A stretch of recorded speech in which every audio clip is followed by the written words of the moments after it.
You usually look down at your phone, you see a notification from a casual group chat, and you expect a meme. Right, or like someone trying to figure out how to split a dinner bill. Exactly. You do not expect to open the app and find a sprawling multi-day war over the fundamental nature of the universe. Yeah, it starts with something completely mundane, like a $20 Zelle transfer or a quick joke, and suddenly, boom, two people are dropping literal essays on ancient philosophy. Which is exactly the stack of sources we are unpacking today for this deep dive. It's a dense, highly intense text message exchange between two friends. And the dynamic is fascinating. On one side of the chat, you have someone approaching the world as an Orthodox Christian believer. Right. Their whole worldview is anchored in historical text, prophecy, and, the belief in a personal, external creator. And pushing back against them is a friend who operates as a Gnostic Christian, leaning really heavily into Eastern philosophy. Because for them, truth is about internal knowledge. Exactly. I mean, that is literally what the Greek word gnosis means. They rely on metaphor, psychological archetypes, and Hindu concepts to explain reality. So our mission today is to jump straight into this profound tension, the collision between trusting a historical, revealed truth faith and experiencing an internal, universal reality gnosis. And honestly, you might find yourself leaning toward one of these camps in your own life without even realizing it. Oh, absolutely. So the first major clash in their text thread centers on a question of access. One of them drops a screenshot of Luke 13.24. Yeah, where Jesus says, "Many will try to enter and will not be able," specifically referring to a narrow door. The believer in the text thread takes this totally literally. Very seriously. For the Orthodox perspective, the narrow door means that accessing God is not a passive event. Like you don't just stumble through it. Right. You don't get through the door just by being generally polite to your neighbors or checking a demographic box on a census. It requires a highly intentional, active, daily relationship. You have to actively invite the Creator into your life. Exactly. But I mean, if God is all-powerful, setting up a system where humans have to punch a specific ticket to get saved feels bizarre. And the Gnostic friend hammers on this exact point. Why would the ultimate power in the universe require an RSVP? Yeah. I look at this and see a cosmic VIP club. Like, God is standing behind the velvet rope, and the bouncer is only letting in the people who know the secret password. The Gnostic friend feels that exact same frustration. If God is love, the velvet rope makes no sense. But the believer pushes back on the whole premise of the bouncer. How so? Well, in the Orthodox framework, the bouncer isn't keeping you out arbitrarily because you're wearing the wrong shoes. The ultimate intention of the Creator was genuine fellowship. Okay. And the believer argues that you simply cannot have genuine fellowship with a programmed machine. Right, like if God forced everyone through the door, it wouldn't be a relationship. It would just be code executing. Precisely. Free will is the non-negotiable variable here. But there's a catch, right? Yeah, the catch is that using free will to walk away from the source of life naturally results in death. Huh. It's not a petty punishment. It's the mechanical consequence of unplugging a lamp from the socket. Wow.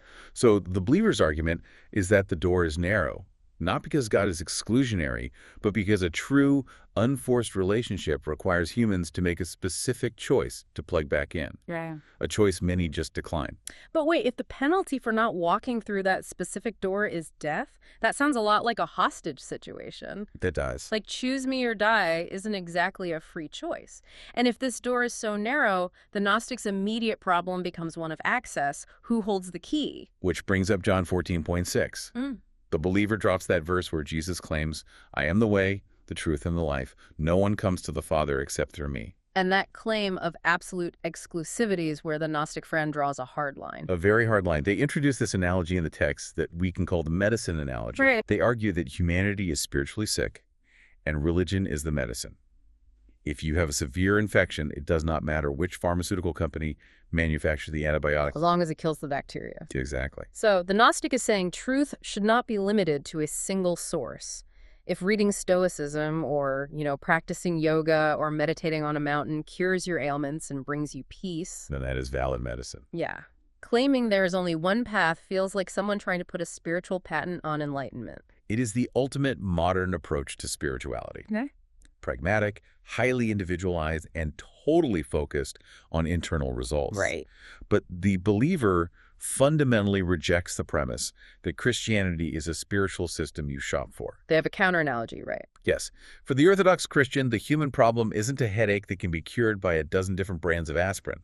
The problem is a fatal disease, total separation from the source of life. Oh, I see. So if a doctor isolates the singular, specific antidote to a universally fatal disease, standing on a rooftop and yelling, "This is the only cure," well, that isn't an act of arrogance. No, it's an act of desperation and love. The believer argues that exclusivity is dictated by the unique severity of the problem. That makes sense from that angle. Yeah.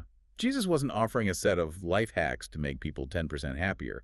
He was offering an antidote to death. You know, you might be listening to this and realizing you operate a lot like the Gnostic every day, taking bits of mindfulness, philosophy, therapy, just focusing on what works internally. It's very common. But the friction between finding what works versus finding the one true antidote forces these two friends to confront the identity of the person offering the medicine. Right. Who exactly is Jesus claiming to be? And this is where the text thread spirals deep into theology, comparing the Christian Trinity to the Hindu Trimurti. Let's break down the mechanics of both, starting with the Hindu Trimurti: Brahma, Vishnu, and Shiva. These three represent functional, cyclical forces of the cosmos: creation, preservation, and destruction. It's a continuous loop. And the Gnostic friend applies this Eastern lens to Jesus, like when Jesus drops statements like, "Before Abraham was, I am," Yeah, the Gnostic reads that as the ancient Eastern concept of Aham Brahmasmi. which translates to "I am Brahman," the realization of the eternal nature of the spirit. Exactly. The Gnostic posits that Jesus was an enlightened master who reached a profound realization of his own internal divinity. And crucially, they believe this state of realization is theoretically accessible to anyone. They even pull in a historical parallel from the 10th century to support this, right?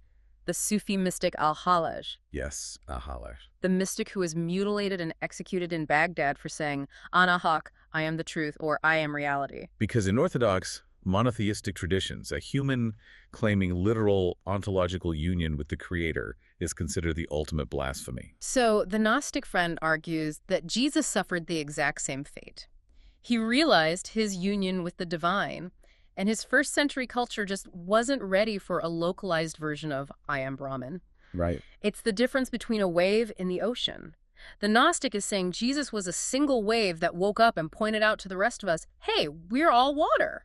But the believer looks at the exact same text and says, no, Jesus wasn't a wave pointing at the water. He was the ocean itself, condensed into a human body. How do they defend that? Aggressively. Yeah. The believer points to the historical behavior of Jesus in the texts. He didn't merely point toward a divine reality, he accepted worship. Which is huge. A first-century Jewish prophet would rather die than accept worship meant for Yahweh. Jesus also forgave sins directly, which implies he was the one who'd been offended. And this leads them straight into the mechanics of the Christian Trinity, formalized in the Council of Nicaea. The famous begotten, not made debate. Yeah, I have always found this confusing. Because in human terms, if a father begets a son, the father is older, greater, and existed before the son. Right. So how can someone be equal to God and mathematically subordinate at the same time? It feels like a logical contradiction. The text thread addresses this by explaining that Nicaea argued God exists outside of time. Therefore, the Son is eternally generated. Okay, what does that mean in plain English? They use the ancient analogy of a flame and its light. The flame is the source of the light, but there is never a single millisecond where the flame exists without the light radiating from it. Oh, wow. They are co-eternal and made of the exact same substance, light from light. So the Father is the flame, the Son is the light. Exactly. And the believer uses this to explain the difference between the economic and the immanent Trinity. Economic and immanent. Think of a CEO stepping onto their own factory floor to assemble a product alongside their workers. In their eternal nature, the immanent, they own the entire company. But in the economy of that specific workday, they are operating under the physical limitations and rules of the floor manager. Same identity, different temporary function. Oh, so when Jesus is on earth saying the Father is greater than I, that is the economic Trinity taking on a subordinate role for a specific mission. Bingo. For the believer, Jesus is not an enlightened man demonstrating human potential. He's the unique physical incarnation of the Creator. And if you follow that logic, it inevitably crashes into the ultimate dividing line between these two friends, the cross and the empty tomb. History versus metaphor. Exactly. We have to look at whether this is a historical event or just a profound metaphor. The text exchange focuses heavily on the moment Jesus is on the cross and cries out, my God, why have you forsaken me?" Matthew 27.46. Yeah. The Gnostic friend looks at that specific line and sees the ultimate moment of human vulnerability. A man realizing as he bleeds to death that maybe he was wrong. Maybe the universe is silent. But the believer fundamentally rejects the idea of doubt in that moment. They point out the mechanics of what Jesus is actually doing. He isn't expressing despair. He is intentionally quoting the first line of Psalm 22 aloud to the Jewish crowd watching him die. And Psalm 22 is a prophecy, A right? 1,000-year-old prophecy about a localized crucifixion. Written centuries before the Romans even invented crucifixion as a method of execution. That is wild. It predicts pierced hands and feet. It predicts bystanders casting lots for the victim's clothing. So the believer's argument is that Jesus, while suffocating on a Roman cross, is essentially citing a historical source to the crowd to prove his mission. Yes, to prove he is fulfilling a specific preordained mission. The believer bolsters this by dropping screenshots of Matthew 16 and 17 into the chat, where Jesus explicitly predicts his own death and resurrection on the third day. But if he predicts his resurrection, then the entire debate hinges on whether the tomb was actually empty. Which is where the believer plants their flag on history. They cite the Apostle Paul, right? Yeah, referencing 500 eyewitnesses to the resurrected Jesus, arguing that you cannot get 500 people to hallucinate the exact same dead man walking around at the exact same time. Okay, let me push back on that, because the Gnostic friend does too. I mean, I could find 500 people on the internet today who swear they saw a UFO in the sky last night. Exactly. Mass sightings do not prove history. They prove the power of group psychology and shared cultural phenomena. The Gnostic makes that exact point. To them, these are ancient, unverifiable claims filtered through decades of oral tradition. Right. But the believer counters that the UFO analogy doesn't hold water here. These weren't strangers seeing a flash of light in the sky. These were people claiming to have eaten physical meals with a resurrected person. And they were killed for it. Yes. More importantly, they were willing to be executed for that specific claim. People might die for a lie they think is true, but they rarely die for a lie they know they invented. Even with that counter, it feels like the two friends are speaking entirely different languages. We really are. The believer requires a literal, verifiable historical event. Like, if the bones of Jesus are in the dirt, their entire religion collapses. Right. But the Gnostic looks at the desperation to prove history as a massive distinction from the point of the story. Because for the Gnostic, true religion, from the Latin religare, meaning to link back, is about linking the individual to the source. It is internal. They interpret the resurrection purely as a powerful psychological allegory. It represents the human soul rising above the desires of the flesh and realizing its divine nature. So whether a physical body walked out of a stone tomb in the 1st century is completely irrelevant to the Gnostics' spiritual project. Totally irrelevant. One is reading a historical biography and the other is reading a psychological poem. You would think these two worldviews are so far apart they could never reconcile. You really would. But late in this multi-day text marathon, they find an unexpected point of absolute agreement. This is my favorite part of the exchange. Because whether the roadmap to truth is external and historical or internal and metaphorical, both paths require human agency. You still have to walk the path. Yeah, the debate brilliantly shifts away from ancient theology and directly into modern neuroscience and philosophy. They start discussing the cognitive loop of human behavior. Feeling, thought, and action. Specifically, they zero in on the gap. Right. The text bring up the literal milliseconds in the human brain between the amygdala perceiving a threat or an emotion and the prefrontal cortex processing it and making a rational decision. That tiny millisecond gap in our neurobiology is where human free will lives. They quote Viktor Frankl, the psychiatrist and Holocaust survivor. Yes, who famously called the space between stimulus and response the last human freedom. And the ancient Stoics built their entire philosophy on this same concept. You can't control the initial feeling your biology generates, but you have absolute control over the judgment you place on that feeling in the gap. Exactly. And the host of the text chat casually throws in a news clip about a Tesla on full self-driving mode that got into an accident. It becomes a perfect metaphor for the whole debate. It really does. Like, are we living our lives on full self-driving mode? Are we just letting our biology, our amygdala, steer the car through every reaction and emotion? Or are we grabbing the steering wheel in that tiny millisecond gap? Waking up in that gap is the ultimate spiritual project for the Gnostic friend.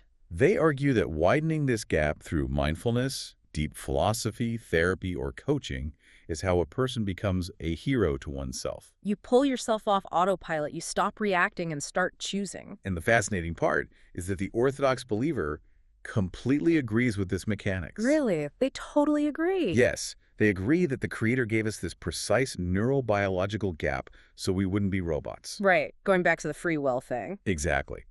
The believer's only caveat is a warning we shouldn't use that gap to endlessly overanalyze the situation and ignore the historical roadmap God already provided. It is a profound synthesis of three very different disciplines.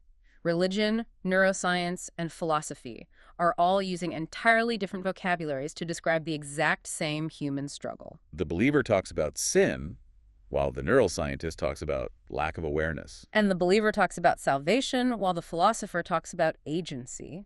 But they are ultimately trying to help humans do the exact same thing: widen the gap, turn off the biological autopilot, and make a conscious, intentional choice about how to live. Think about the territory we just covered from a single text message notification. It's kind of absurd, honestly. We started with a first-century verse about a narrow door.